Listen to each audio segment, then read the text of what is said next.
Price action बुझ्नु। Price action भन्नाले धेरै कम्प्लिकेटेड कुरा होइन। यसलाई एकदमै सरल भाषामा बुझ्दा मार्केटको चार्टले जे देखाइरहेको छ त्यही पढ्ने तरिका हो। अर्थात् कुनै पनि इन्डिकेटर नहेरी केवल प्राइस, मूल्य कसरी चलिरहेको छ भनेर बुझ्नु नै प्राइस एक्सन हो। मार्केटमा असल कुरा के हुन्छ भने प्राइस आफैले बताइरहेको हुन्छ कि बजार माथि जान खोज्दैछ कि तल झर्न खोज्दैछ।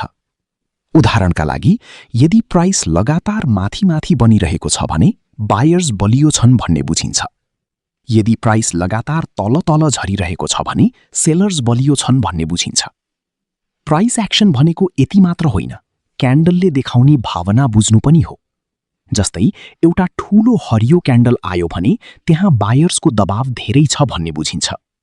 एउटा ठूलो रातो क्यान्डल आयो भने सेलर्स बलियो छन् भन्ने बुझिन्छ। सरल भाषामा भन्नुपर्दा प्राइस एक्सन भनेको मार्केटको चार्ट हेरेर अब के हुन सक्छ भनेर अनुमान लगाउने कला हो। यसमा तपाईले कुनै जटिल इन्डिकेटर भर पर्नु पर्दैन, बरु प्राइस आफैले बोलेको कुरा बुझ्नुपर्छ। अर्को कुरा, प्राइस एक्सनले तपाईलाई मार्केटको स्टोरी बुझाउँछ। बायर्स र सेलर्स बीचको लडाई कहाँ भइरहेको छ, कसको जित हुँदैछ भन्ने कुरा। त्यसैले धेरै प्रोफेसनल ट्रेडरहरू प्राइस एक्सन नै प्रयोग गर्छन्, किनकि मार्केटको साँचो चाल प्राइसले नै देखाउँछ, अरू चीजले होइन।